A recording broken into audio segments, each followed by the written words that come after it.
hello hi अहिले यहाँहरु कहाँ हुनुहुन्छ के गर्न आउनु भएको होला यहाँ माछा मार्न कति माछा मार्नु भयो त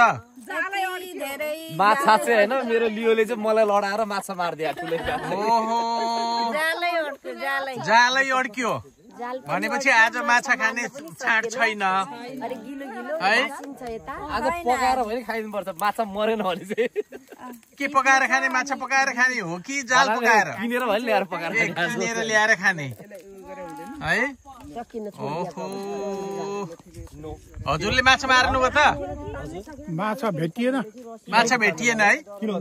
गङ्गटो छैन भ्यागु त भेटिएन भनेपछि यो पोखरीमा केही पनि छैन हजुरले माछा कति मार्नु भयो माछा मार्नै आगो भर्खर आउनु भयो तर छैन माछा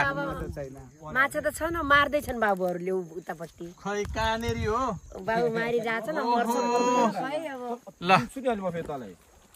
उहाँले बल्सी हानेर माछा मार्ने जाल हान्दाखेरि जालै माछाले तानेर पोखरीमा लगेको भन्ने कुरा आयो अब अहिले बल्छीबाट माछा मार्ने के को तयारी गर्दै हुन्छ हजुर बल्छीबाट अब जाल त हराइहाल्यो हजुर अब चाहिँ बल्छीबाट पर्छ कि भनेर ए बल्छीबाट माछा पर्छ होला है पर्छ होला पर्यो भने देख्नु होला नि दर्शकहरूले सबै हो ल गुड छ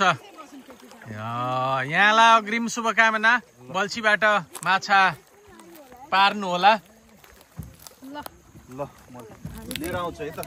ल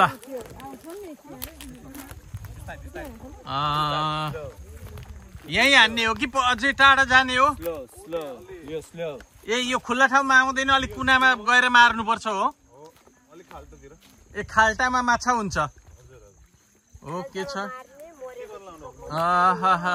खाल्टामा माछा हुन्छ अरे उहाँ कुनातिर जाँदै हुनुहुन्छ म पनि पछि जाँदैछु उहाँको पछि माछा मलाई पनि हेर्ने मन छ माछा यो ठुलो पोखरी छ पोखरीको हामी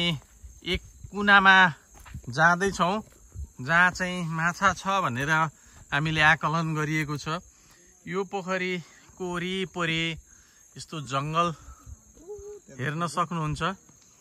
त्यो बीचमा त्यो माछा हो यस्तो जङ्गल छ यो ओक्लामा राज्यको ब्रोकनबो भन्ने ठाउँको जङ्गलको बीचमा निकै ठुलो पोखरी छ यहाँ हामीले बल्छी हानिसकेका छौँ अब माछा पर्छ पर्दैन